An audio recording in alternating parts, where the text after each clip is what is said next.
주의 영원한 팔 의지해. 또 양옆에 앞에 있는 분들을 함께 축복하면서 인사하겠습니다. 하나님 은혜가 충만하시기 바랍니다.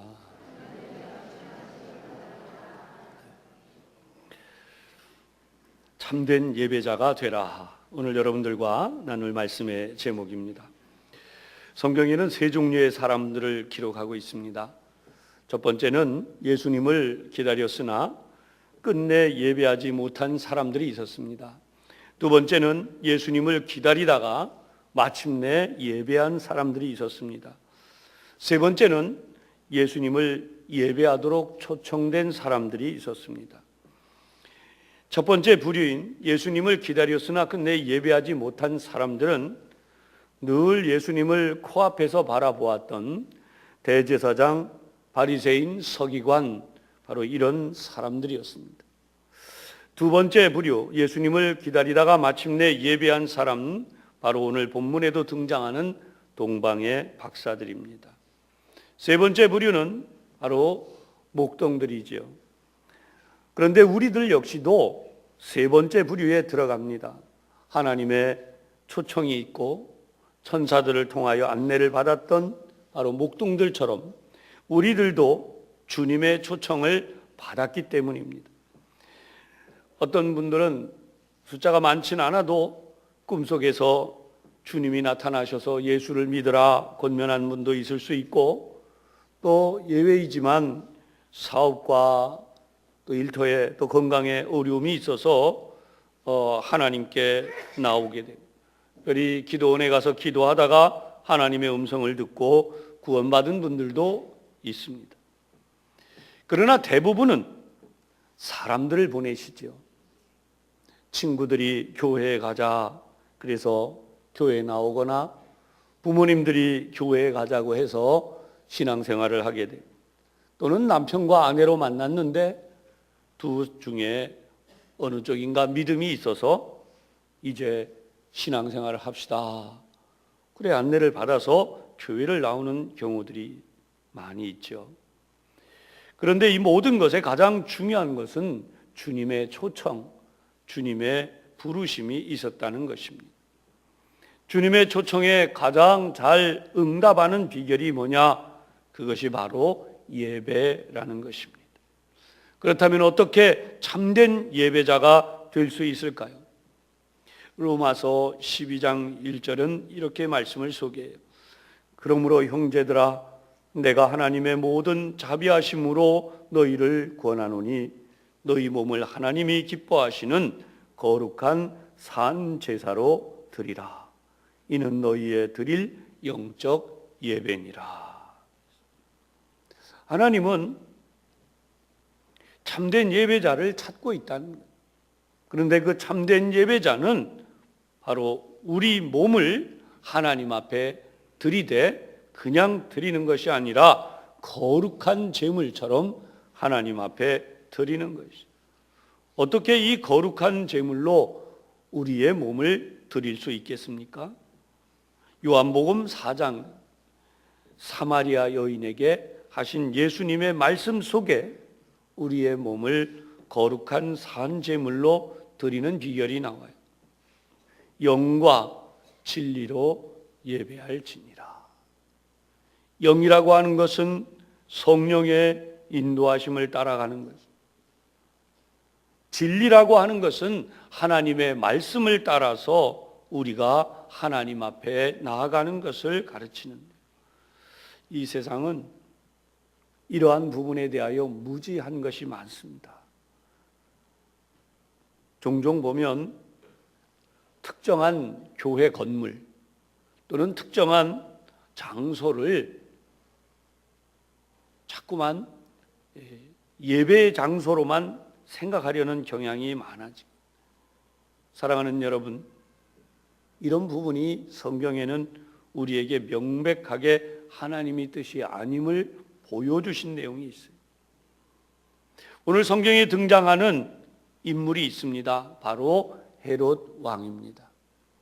이 헤롯 왕은 그의 후대를 이어서 엄청나게 큰 예루살렘 성전을 지었어요. 예수님의 제자들도 감탄했을 뿐 아니라 그 당시에 많은 유대 지도자들과 국민들이 여기에 마음이 다 들어가 있습니다. 그런데 주님께서는 그 성전을 가르쳐서 말씀하세요. 이 성전을 헐라. 내가 사흘 만에 다시 성전을 일으킬 것이다. 주석에 의해서 오늘날은 이것이 그 당시에 그 성전이 아니라 바로 예수님 자신의 몸이며 그 몸으로 세우실 성전을 가르친다라고 한 사실을 알게 되었죠. 그러나 그 당시에 많은 사람들은 거대한 대리석으로 참 감탄할 수밖에 없는 그러한 성전을 보면서 그 자체가 은혜가 됐고, 야, 저런 성전에서 예배한다는 게 얼마나 좋으냐. 그래서 그것을 성지로 여겼다는 거예요. 오늘날도 성지순례를 많이 가지요. 특정한 장소, 특정한 건물을 중시하는 인간의 삶은 자칫 잘못하면 우상숭배로 흘러가기 쉽습니다. 그래서 하나님을 예배하는 진정한 예배가 이루어지지 못하기에 주님께서는 영과 진리로 예배하라 라고 말씀하시고, 그 영과 진리는 오늘도 우리가 이 자리에 모여서 예배하는 가장 중요한 기준이 된다는 것입니다. 오늘 여러분들이 영과 진리로 예배하는 이들임을 분명히 기억하시고, 오늘 힘써 영과 진리로 예배하는 가운데 진정한 예배자가 되시기를 주님의 이름으로 축복합니다. 영과 진리로 예배한다는 첫 번째 중요한 사실은 뭘까요? 그것은 예배가 인생의 중심이라는 것입니다. 왜 우리가 이 땅을 살고 있느냐? 첫 번째 중요하게 우리가 생각해야 되는 게 바로 예배하기 위하여 살아간다, 그런 사실입니다. 그런데 여기에 주의점이 하나 있어요. 예배가 인생의 중심이고 내가 예배하기 위해 산다라고 하니까 여기에 예배가 의무가 돼요. 종교적인 의무. 그래서 의무감 때문에 와서 예배하기 시작합니다. 의무감 때문에 예배하다 보면 예배의 신령함, 영과 진리로 예배하는 감격과 기쁨이 점점 사라져가는 거죠. 오늘 우리가 예배할 때에 여러분의 마음 속에 임하시는 성령 하나님의 임재를 먼저 체험하시기를 주님의 이름으로 부탁합니다. 성령님은 여러분의 마음에 임하세요. 여러분의 영혼 속에 임재하세요. 그래서 내가 알 수 없는, 말할 수 없는 감격과 감동이 일어나기 시작합니다. 세상에 있었던 염려와 근심과 걱정들이 저 멀리 멀어지기 시작합니다. 오늘도 우리가 살면서 얼마나 많은 무거운 짐을 지고 있습니까? 관계의 짐이 있어요. 내가 부모이기 때문에 부모여서 져야 되는 짐이 있습니다. 내가 자식이기 때문에 자식으로서 져야 되는 짐이 있어요. 내가 사회 구성원이기 때문에 이 사회 구성원 가운데 내가 맡은 짐이 있습니다. 그런가 하면 교회에 와서도 내가 이 교회의 일원이기 때문에 교회에 짐을 진 것이 있어요. 근데 이런 것들 때문에 예배의 감격이 아니라 짐이 나에게 느껴지는 거예요. 그것이 기쁨의 예배가 아니라 어떻게 하면 이 무거운 의무를 잘 이행할 것인가, 그런 생각. 그것만 있는 게 아닙니다. 세상에 살면서 실패하고 좌절하고 깨어지고 무너지고 상처받고 고통당하고 얼마나 많은 일들이 있었습니까? 그것 때문에 우리는 이 자리에 와서 예배하는데 예배가 아니에요. 그런 일들이 우리 가운데 일어나는 거죠. 그런데 하나님은 우리에게 이 말씀을 하세요. 이사야 43장 7절과 21절입니다. 7절에 이렇게 말씀하죠. 내 이름으로 불려지는 모든 자, 곧 내가 내 영광을 위하여 창조한 자를 오게 하라. 그를 내가 지었고 그를 내가 만들었느니라. 하나님은 우리를 부르시는 목적이 하나님의 영광을 위하여 창조했다는 21절을 보면 이 백성은 내가 나를 위하여 지었나니 나를 찬송하게 하려 함이니라.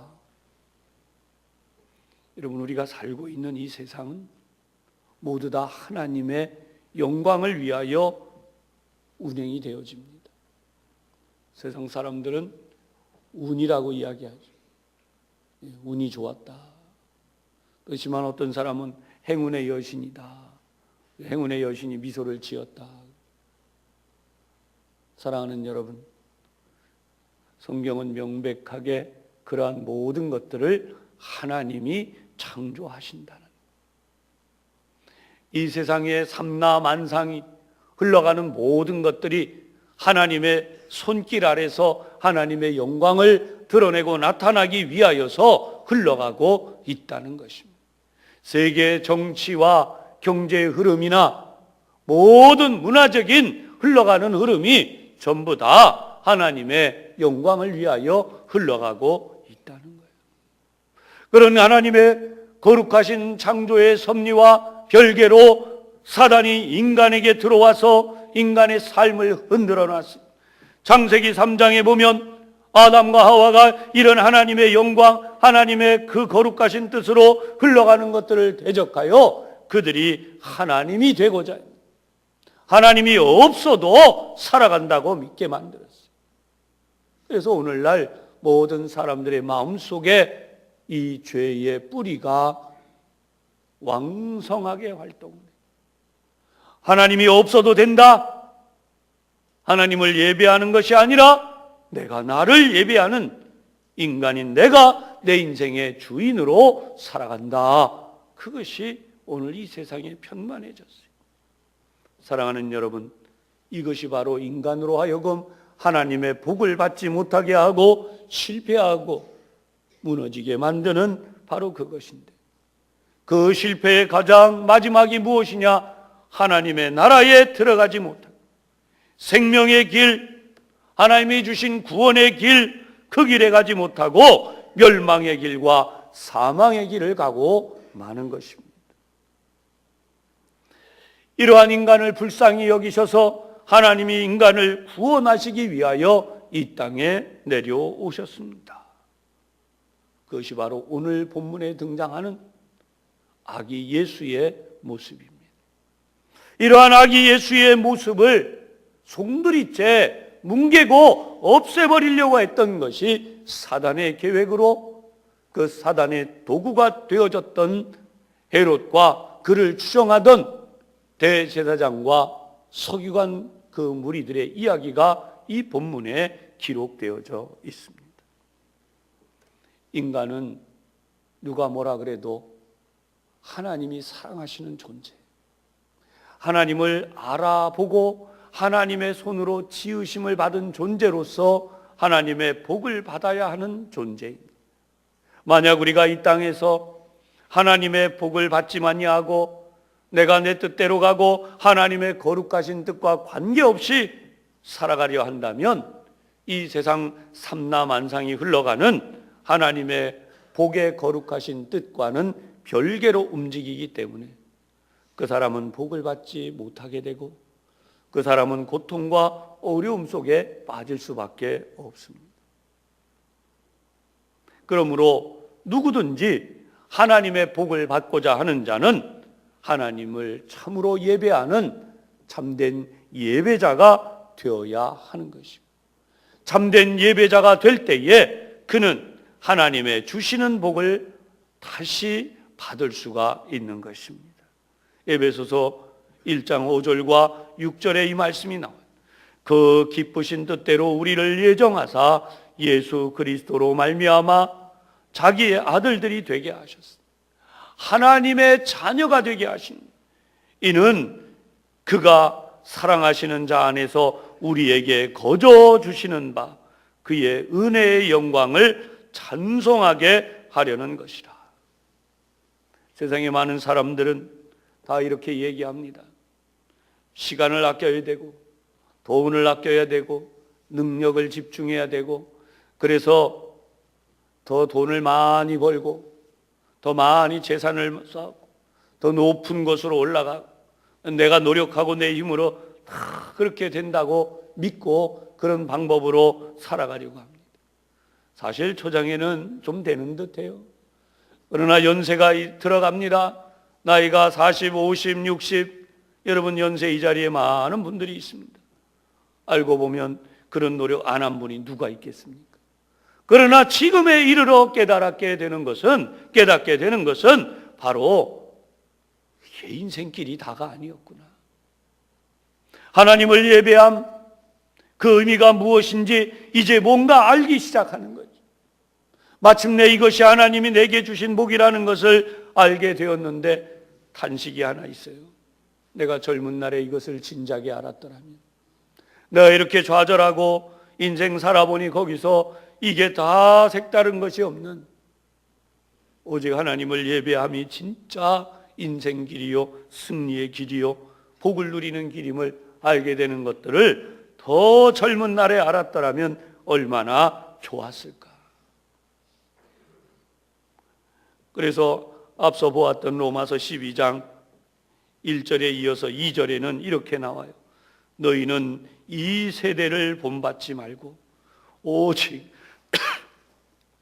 마음을 새롭게 함으로 변화를 받아 하나님의 선하시고 기뻐하시고 온전하신 뜻이 무엇인지 분별하도록 하라. 아멘. 이 세대를 본받지 말아야 돼요. 하나님을 대적하고 하나님을 거역하고 하나님 없이 살겠다고 하는 이 세대를 본받지 말아야 돼요. 우리가 해야 되는 것은 오직 마음을 새롭게 해야 돼요. 할렐루야. 여러분, 우리 마음이 새로워지는 예배가 바로 우리 마음이 새로워지는 시간. 마음을 새롭게 함으로 변화를 받아. 세상은 영향력을 많이 끼칩니다. 여러분, 친구를 누구를 사귀느냐, 어떤 장소를 다니느냐, 또 어떠한 것을 즐거워하느냐에 따라 사람은 다 변화가 되고 바뀌게 되는 거죠. 그렇기 때문에 변화를 받는 방향이 중요합니다. 어떻게 변화를 받았냐? 하나님의 선하시고 기뻐하시고 온전하신 뜻이 무엇인지를 분별하는 쪽으로 우리가 변화되어져야 돼요. 그러므로 진정으로 우리가 예배를 잘 할 때에 하나님이 우리에게 주시는 모든 복이 넘쳐나게 됨을 기억하시기를 바랍니다. 만물의 창조자이신 하나님, 나에게 복을 내리시는 바로 그 복, 내 삶의 1순위로 바로 예배를 우리의 삶의 중심에 두어야 하는 것이죠. 그러므로 예배에 성공하면 하나님의 복을 받는 거예요. 근데 예배에 실패하면 인생도 실패할 수밖에 없어요. 가만히 여러분 돌이켜보세요. 내가 성공했던 순간이 있고 실패했던 순간이 있어요. 지금도 우리는 성공과 실패 사이에서 살아가는데 예배에 집중하고 하나님을 예배하는 일에 내 생명을 걸면 무슨 일을 만나든지 만사형통하게 되어 있습니다. 우리는 우리 자녀들에게 이걸 가르쳐야 돼요. 그런데 진정한 성공과 승리의 주인이시오, 그 복을 나에게 주실 수 있는 하나님을 예배하는 일을 게을리하게 하고 그러한 일을 부차적으로 여기게 만듭니다. 내가 결정적인 순간 내 인생의 성공의 그 핵심이 내게 주어지는 게 아니라 그 일이 부차적인 일로 밀려가요. 우리가 하나님 앞에 이런 기도하지 않습니까? 하나님, 꼭 이번에 성공하게 하여 주시옵소서. 이번에 꼭 이게 이루어지고 성공하게 해 주십시오. 그런데 이상하게 그것이 성공이 안 되고 부차적으로 밀려가요. 그럼 우리는 그게 왜 그런가에 대하여서 하나님 앞에 간절히 나오고 우리의 삶이 변화되어야 하는 것을 깨닫지 아니합니다. 사단은 계속해서 네가 노력이 부족해서 그래. 물론 노력해야죠. 노력 안 하는 얘기는 아니에요. 네가 뭘 안 해서 그래. 마귀는 자꾸 인간적인 방법을 동원합니다. 주님은 우리에게 명백히 말씀하셨어요. 너희는 먼저 그의 나라와 그의 의를 구하라. 그러면 다 주시겠다. 할렐루야. 이 모든 것을 너희에게 더하시리라. 더하시리라. 솔로몬이 하나님의 뜻에 합당한 걸 구하니까 하나님은 솔로몬에게 부귀와 장수도 주겠다.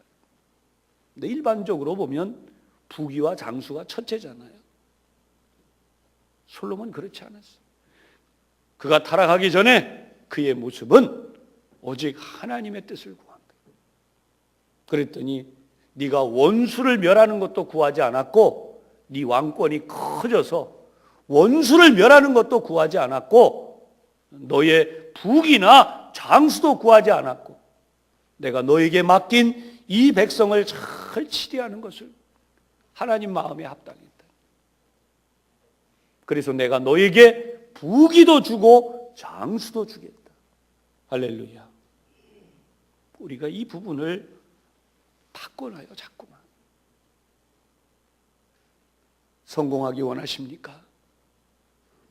풍성한 복을 누리기 원하십니까? 그렇다면 진정한 예배자가 되시기를 바랍니다. 우리 오늘 주님이 주신 말씀 속에 총명하게 등장하는 이 인물들을 분별해야 되는데 두 번째 우리 생각해야 되는 것은 우리 자신이 어떤 삶을 선택할 것이냐. 성경을 보면 헤롯이라고 하는 왕이 등장. 앞에서 제가 세 종류의 사람을 설명해 드렸는데 그 첫 번째 인물, 가장 가까이 눈앞에서 보면서도 끝끝내 예수님을 경배할 기회를 놓쳐버렸을 뿐 아니라 그들이 결국은 영원한 멸망으로 떨어져서 다시는 하나님의 주시는 복을 받지도 못하고 멸망의 길에 떨어진 인물의 대표자들이 바로 이 헤로드 왕, 그리고 이를 따라서 추종했던 대제사장과 서기관의 무리들이. 이 사람들은 어떤 사람들이었는가? 나라의 지도자인 헤롯이라고 하는 임금은 이스라엘을 제대로 다스리는 사람이 아니라 그는 백성들의 고열을 짜내는 아주 나쁜 군주예요. 이스라엘 사람이 아니기 때문에, 유대인이 아니기 때문에 그는 이두메 사람, 에돔 사람이에요. 그는 왕권을 돈으로 샀어요. 로마 황제에게 돈을 주고. 그리고 이 나라를 다스리는데 할 수만 있으면 백성들로부터 세금을 걷어내요. 자기 이름을 높이기 위해서 성전을 건축한, 거기에 같이 뜻이 맞았던 이들이 유대의 종교 지도자들인 대제사장, 서기관과 같은 무리들이 그들을 보호해주고 그들의 편을 들어주는 조건으로 바로 이 헤롯 왕에게 충성했던 거예요.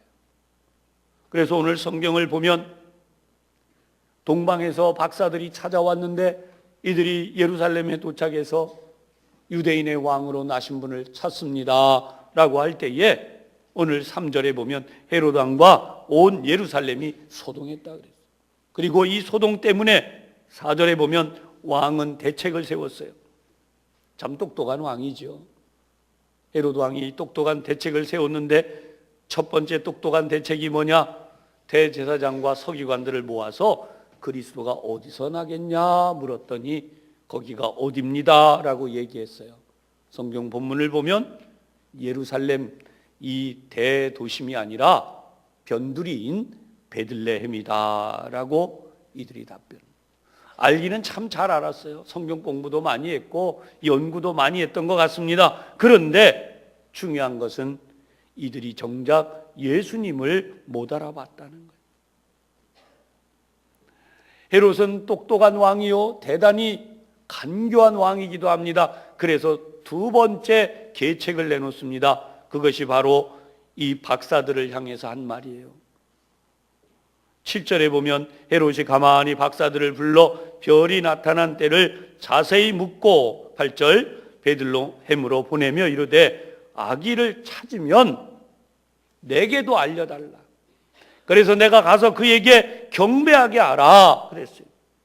다음 주일에 우리 나눌 말씀이지만 여러분, 결코 예수님을 경배할 왕이 아니죠. 그는 자신의 왕위를 위협할 만한 인물이 태어났다는 사실을 알고 그를 없앨 계책을 세운 바로 그런 왕. 인간적으로 그런 똑똑한 일을 했지만 하나님은 놀라운 하나님의 방법을 나타냈어요. 다음 주일에 우리 주님이 어떻게 하나님의 은혜 가운데 이 위기를 모면 승리하는지를 알게 됩니다. 오늘 이 말씀 속에서 하나님이 우리에게 어떤 은혜를 주시기를 원하십니까? 요한복음 10장 10절을 보면 도둑이 오는 것은 도둑질하고 죽이고 멸망시키려는 것뿐이요 내가 온 것은 양으로 생명을 얻게 하고 더 풍성히 얻게 하려는 것이라. 아멘. 하나님은 오늘도 우리에게 생명을 주시고 더 풍성하게 주시기를 원하세요. 그런데 헤롯이라고 하는 왕은 그렇게 오신 예수님을 가로막아요. 그 예수님이 하시려는 일을 방해할 뿐만 아니라 그 예수님의 생명을 송두리째 뺏음으로 하나님의 이 놀라운 복이 이 땅의 인간들에게 주어지는 것을 막으려고 했던 바로 사단의 앞잡이 노릇을 했다는 것입니다. 교우 여러분, 오늘 하나님의 방법이 어떻게 나타나는지 보십시다. 9절에 보세요. 박사들이 왕의 말을 듣고 갈새 동방에서 보던 그 별이 문득 앞서 인도하여 가다가 악이 있는 곳 위에 머물러 서 있는지라.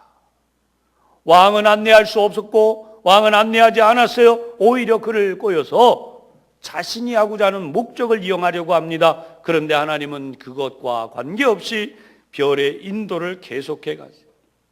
그래서 이들은 10절에 보면 매우 기뻐하며 그 별을 따라갑니다. 그리고 마침내 11절에 보면 아기 예수님을 만나서 황금과 유약과 모략을 가지고 예물로 드리며 경배하게 되죠. 동방의 박사들에 대하여 많은 이들이 이야기를 했고 성경 주석가들도 설명을 해요. 그래서 이들을 원문 헬라어에서 마고이라고 하는 이 단어를 유추해서 이들은 아마도 천문학자였을 것이다 또는 점성술사였을 것이다 이렇게 이야기들을 합니다. 어떤 사람이 되었든지 간에 세상의 사람들은 알아보지 못하고 있었지만 이들은 스스로 위대한 왕, 이 세상을 구원할 분이 이 땅에 태어났다는 사실을 알고 찾아왔습니다. 이들의 여행 기간이 얼마나 걸렸을지 모릅니다. 어떤 이들은 한 달은 걸렸을 거다, 몇 달은 걸렸을 거다, 다양한 이야기를 합니다. 그러나 산 넘고 물을 건너고 강도의 위협과 또 여러 가지 질병의 위협과 또 죽임을 당할 수 있는 위험한 일들을 다 감내해가면서 위대한 왕을 찾았던 이 행렬은 마침내 별의 인도 가운데서 예수님을 경배하는 자리에 이르게 되죠. 오늘 이들이 가져온 예물에 대해서 많은 이야기를 하는데 우리도 알아야 되는 것은 이 황금은 가장 높은 왕에게 드리는 예물이에요. 유향은 제사장이 제물을 드릴 때 사용하는 것인데 예수님은 온 인류를 구원하실 대제사장입니다. 그러므로 그 예수님께 드린 예물이었다는 거예요. 모략이 있는데 이 모략은 질병을 예방하거나 치료할 때 사용하는 귀한 약재였어요. 그런데 예수님은 이 세상의 모든 죄를 없애시고 온 인류를 구원하실 구세주이심을 상징하는 바로 그 예물이다라고 합니다. 사랑하는 여러분, 이러한 귀한 예물을 가지고 예배한 참된 예배자인 박사들처럼 여러분들도 귀한 예배를 그렇게 하나님 앞에 드리실 수 있기를 바랍니다. 마지막 끝으로 중요한 게 있어요. 인생은 외통수라고 말합니다. 어떤 사람들이 인생을 가르쳐서 외통수라고 말해요. 이 길 안 가면 나는 망하고 죽는다. 때로는 평생에 모았던 재산이 없어질 수도 있고 평생에 수고했던 것들이, 그런 업적들이 사라질 수도 있고, 그럴 때 실망하고 좌절합니다. 난 이제 끝났다. 젊은 사람들 중에도 그런 사람들이 있어요. 내가 내 인생을 걸었는데 이게 안 돼서 난 이제 망했다. 사랑하는 여러분, 우리 하나님은 없는 것도 만드시는 분이요, 언제든지 새로운 길을 열어 구원하시는 분임을 분명히 기억하시기를 바랍니다. 박사들이 헤롯 왕의 이야기를 듣고 경배하고 이제 왔던 길로 되돌아가려는데, 성경 오늘 본문을 보면 12절에 꿈에 헤롯에게로 돌아가지 말라 지시하심을 받아서 다른 길로 고국에 돌아갔다는 거예요. 인생은 외통수가 아닙니다. 하나님을 섬기는 자, 하나님의 뜻대로 살아가는 자에게 하나님은 얼마든지 새로운 길을 여세요. 가만히 여러분 생각해 보세요. 이 질투 많은, 아니 이 음흉하고 교활하고 악랄하고 이런 헤롯 왕이, 새로운 왕이 탄생했다고 하는 그 소식을 찾아왔던 박사들이 가면서 우리가 새로운 왕을 경배했다, 만났다, 이제 헤롯보다도 위대한 왕이 나올 것이다, 요 말을 하도록 살려뒀을 것 같습니까? 분명히 이 박사들을 소리 소문 없이 죽였을 거예요. 하나님은 이 박사들이 죽음을 면하게 하세요. 하나님이 영광을 받으시는 건 받으십니다. 그러므로 참된 예배자는 사망의 길, 멸망의 길을 피하게 된다는 사실을 분명히 기억하시기를 바랍니다. 인생의 외통수가 아닙니다. 하나님은 새로운 길을 여세요. 그래서 이 박사들을 인도해 가신 것입니다. 오늘도 하나님을 참되게 예배하는 자들은 하나님이 그 인생에 새로운 길을 여시고 하나님의 은혜가 차고 넘치게 복을 주시는 줄로 분명히 깨달으시기를 바랍니다. 지금도 사단은 우리를 꼬입니다. 이거 아니면 안 돼. 그래서 우리로 하여금 때로는 다른 사람들을 사지에 몰아넣기 해요. 세상이 그렇지 않습니까? 내가 성공하기 위해서 다른 사람을 밟고 올라가요. 그 길밖에 없잖아요, 세상은. 그러나 하나님은 얼마든지 새로운 길을 여시고 더 풍성한 길을 여시고 하나님의 놀라운 복을 우리에게 예비하였다가 주시는 줄로 믿으시기를 바랍니다. 우리의 자녀들에게 이 일을 가르치십시오. 오늘 우리들도 박사들을 인도해서 하나님의 뜻을 나타내셨던 그 하나님, 우리가 하나님을 진정으로 예배할 때에 하나님은 우리에게 이 놀라운 복을 주심을 믿으시고 오늘도 이 예배를 통하여 하나님의 음성을 듣되 하나님의 말씀을 통하여 깨달아지고 믿어질 때마다 우리는 하나님의 나라가 나의 삶에 이루어지고 하나님의 뜻이 내 삶의 자리에 이루어지게 되고 세상을 구원하기 위하여 오신 구세주이신 예수님의 그 역사가 나의 삶에 이루어지는 체험을 하시기를 바랍니다. 영원하신 왕, 왕 중의 왕, 가장 높으신 분, 그분을 예배하고 경배하는 자에게 하나님은 얼마나 놀라운 복을 주실까요? 정반대로 그런 하나님, 그런 가장 높으신 분, 왕 중의 왕, 이 땅을 구원하게 위하여 오신 그분을 방해하고 그분의 길을 방해하고 그 생명의 길을 막고 죽이려 하는 자들, 하나님이 어떻게 하실지 생각해 보세요. 그런 의미에서 헤롯은 그 당시에 가장 감동적인 예배를 드릴 기회를 놓쳐버렸어요. 그리고 이 세상의 주인이라고 여겨서 그를 추종했던 유대의 지도자들 역시 예수님을 영원히 예배할 기회를 놓쳐버리고 말았어요. 그러므로 우리도 이 땅에 사는 동안 진정으로 예배하는 참된 예배자가 되기 위하여 우리의 모든 것을 하나님께 드리며 나가는 동방의 박사들처럼 하나님을 예배하는 참된 예배자가 되시기를 주님의 이름으로 축원합니다. 기도하겠습니다.